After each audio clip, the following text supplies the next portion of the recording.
चलिए जानते हैं चाय की उत्पत्ति कहां से हुई और क्या है चाय का इतिहास।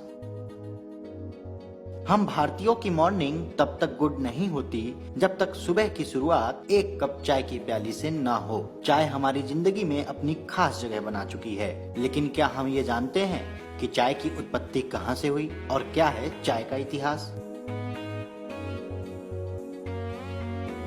चलिए जानते हैं इसके बारे में सब कुछ, लेकिन उसके पहले अगर आप हमारे YouTube चैनल पर नए हैं तो चैनल को सब्सक्राइब करें और बेल आइकन दबाएं ताकि हर वीडियो सबसे पहले देख पाएं। आज से हजारों साल पहले भारत में बौद्ध भिक्षुओं ने चाय का इस्तेमाल औषधीय प्रयोजन के लिए किया था। बता दें, चाय पीने का इतिहास एक बौद्ध भिक्षु के साथ शुरू हुआ था। इन्होंने 7 साल की नींद को त्याग कर जीवन के सत्य को जाना और बुद्ध की शिक्षाओं पर विचार करने का फैसला किया। जब ये चिंतन के अपने 5वें साल में थे तो इन्होंने बुश के कुछ पत्ते लिए और उन्हें चबाना शुरू कर दिया। इन पत्तियों के कारण वे पुनर्जीवित रहे और पत्तों ने उनको जगाए रखने में सहयोग किया। इस तरह से जब भी उन्हें नींद महसूस होती थी वो इस एक ही प्रक्रिया को दोहराते रहते थे।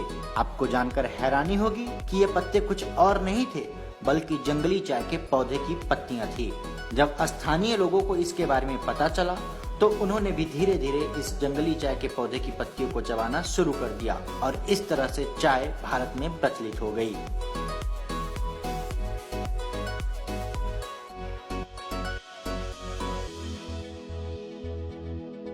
इसके बाद भारत में चाय का उत्पादन भारत के उत्तर पूर्वी भाग में ब्रिटिश ईस्ट इंडिया कंपनी ने शुरू किया। 19वीं सदी के अंत में असम में चाय की खेती का पदभार संभालने के बाद पहला चाय का बागान भी ब्रिटिश ईस्ट इंडिया कंपनी द्वारा ही शुरू किया गया था।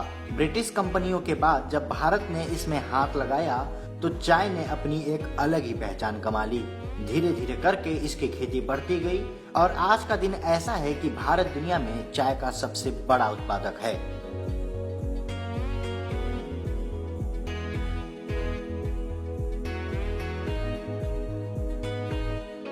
चलिए एक नजर डालते हैं चाय के प्रसिद्ध स्थानों के बारे में।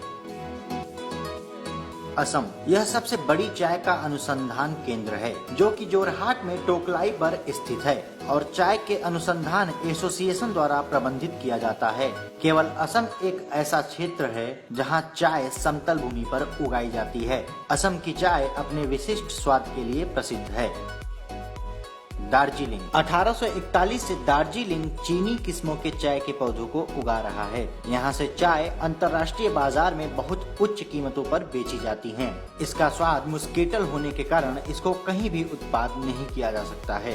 डुआर्स और तराई, डुआर्स की चाय साफ, काली, बड़ी गिनती में भारी तथा ताजा वर्जिन स्वाद की होती है, जबकि तराई चाय मसालेदार और थोड़ा मीठे स्वाद की होती है। कांगड़ा, हिमाचल प्रदेश में कांगड़ा जिला प्रसिद्ध है। मूल रूप से यह क्षेत्र हरी चाय और काली चाय के लिए जाना जाता है।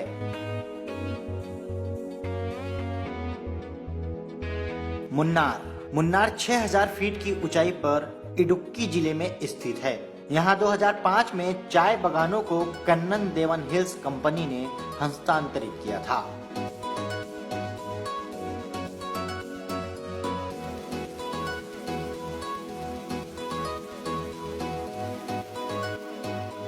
चलिए अब जानते हैं चाय कितने प्रकार की होती है। क्या आप जानते हैं कि दुनिया में चाय के मुख्य रूप से सिर्फ 3 ही प्रकार हैं, जिसमें भारतीय चाय, इंडियन टी, चीनी चाय, चाइना टी और संकर चाय हाइब्रिड टी है। इन चाय की किस्मों से ही चाय के विभिन्न प्रकार बनते हैं, जिसमें ग्रीन टी, काली चाय, सफेद चाय, हर्बल चाय, लौंग इलायची चाय, ओलोंग चाय हैं। सब्सक्राइब करें हमारे YouTube चैनल को और बेल आइकन को दबाएं ताकि हर वीडियो सबसे पहले देख पाएं।